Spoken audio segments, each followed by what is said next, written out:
Appreciate JT Sports for having me on his show last night. Make sure you guys check out the full episode after you finish watching this clip and subscribe to JT Sports. His link is in the description. Enjoy this video. Sam Howell is going to have a breakout year. Why are you so high on Sam Howell, and why you're confident he's going to break out in 2023? Man, the reason why I'm so high on Sam Howell is for a lot of reasons. One, he had started at UNC as a true freshman.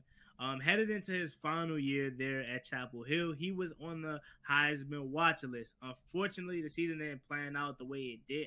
He wanted it to for him because pretty much he had to carry the team. He lost all of his offensive firepower the year prior to the draft with De'Ami Brown coming to Washington and Daz Newsome and the running backs there getting drafted. He lost a lot of offensive firepower, so it was a lot put on his shoulders, and he tried his best. But after his final year there in Chapel Hill, he went in the draft and he slipped to the 5th round. A lot of people believe if Sam Howell would have came out the year prior, he was eligible, he would have been a 1st round pick. You hear his head coach there at North Carolina talk about him. It's going to be a 30 for 30 on Sam Howell one day of how good he is. And that's coming from your college coach. Man, he has all the attributes. The only thing that you could say about Sam Howell that he really can't control is his height. He's not the tallest quarterback, but he has every attribute that you look for. Strong arm, accuracy like no other. He has the athleticism to escape the pocket, extend plays, and he has the body build to take hits. So that's really the only thing that you can say about him. And just mentally and just how he is as a person, you can just tell he gets it. He's not a cocky guy. He's a quiet, humble guy, but he knows how to lead a group of men. And you hear his teammates. He hasn't even played a full season yet, but you hear his teammates talk so well about him, like a Terry McLaurin, like a Jahan Dawson. They talk so well about how Sam Howell is able to just lead a group of men and just the way he prepares and the way he is on the field.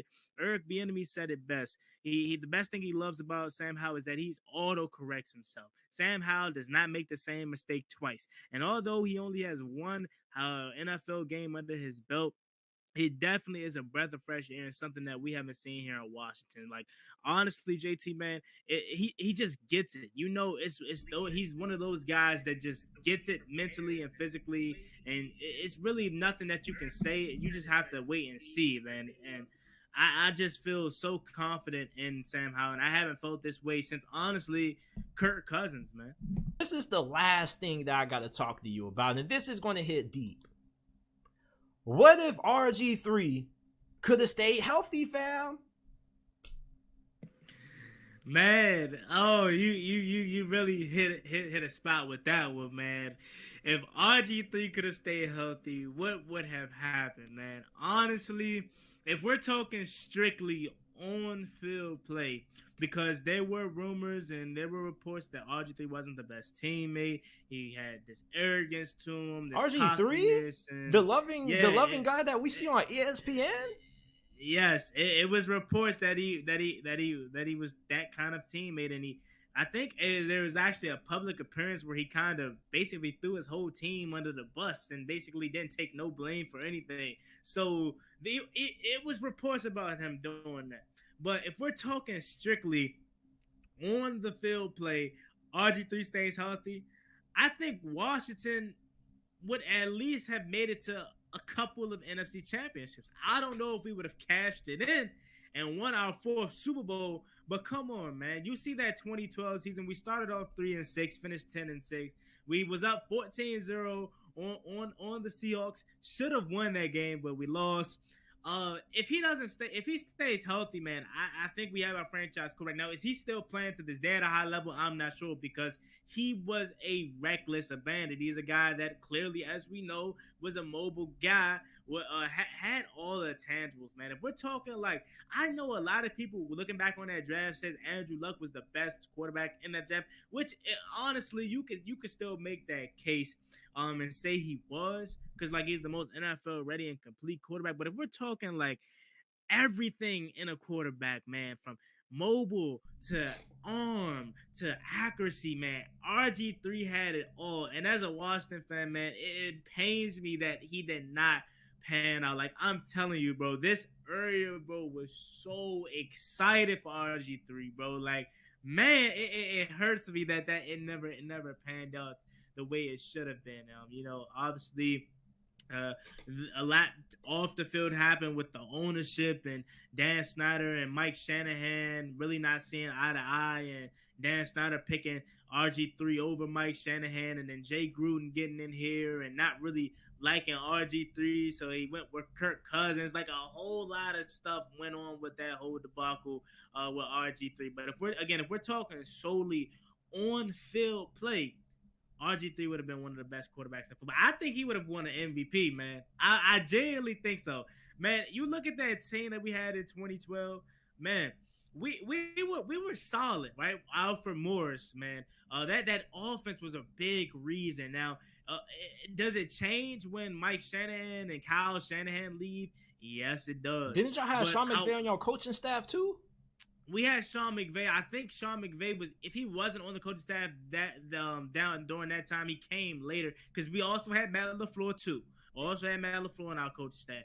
So it would have changed because Jay Gruden would have came in, would have got his own little situation going on, but Sean McVay was the offensive coordinator at that time. So it would have been fun to see what he was able to do with RG3. Well, RG3, and then RG3 would have had Deshaun Jackson and Pierre Garçon, because that year, 2016, they were 1,000-yard receivers. Would have had Jordan Reed. Man, I love Kirk Cousins for what he did here in Washington, and I was a part of the fan base that actually wanted him back here in Washington, but we screwed that up. He was good with us, don't get me wrong, but could you imagine with RG3, a healthy RG3 with that offense? That would probably be one of the best offenses in history, man. Let's just keep it a buck. So, long story short, man, if RG3 never got hurt, I think we would have been in a multiple NFC championships. I don't know if we cash it in again, and I think RG3 would have been in the MVP candidate, discussion almost every year of his early on career, and I think he probably would have won one or maybe even two, bro. He was like that, bro, for that year, and it pains me to this day that it didn't pan out the way it should have. What they say, 11 ran up. It's time to take a man. You know it's awesome. We back, yeah, we back. After 20 years, you know we back. No more Snyder, more McLaurin, one full with the passion. You know we scoring. FedEx field back lit. No, it is not boring. John Allen lead the troops, yeah, you know we storming. Burgundy and gold in my veins, yeah, I bleed that. St. Jude saw the ball, grab a pig, yeah, I need that. 1999 when it went wrong, but now we gone, it's time to party like it's 99. Chase young off the edge, hey, what's up, 99? The Predator's back, man, that knee is looking fine. It's time to take a man. Do you hear what I'm saying? It's time to take a man. Do you hear what I'm saying? One Gotti, the whole fan base. It's time to party. It's time to party.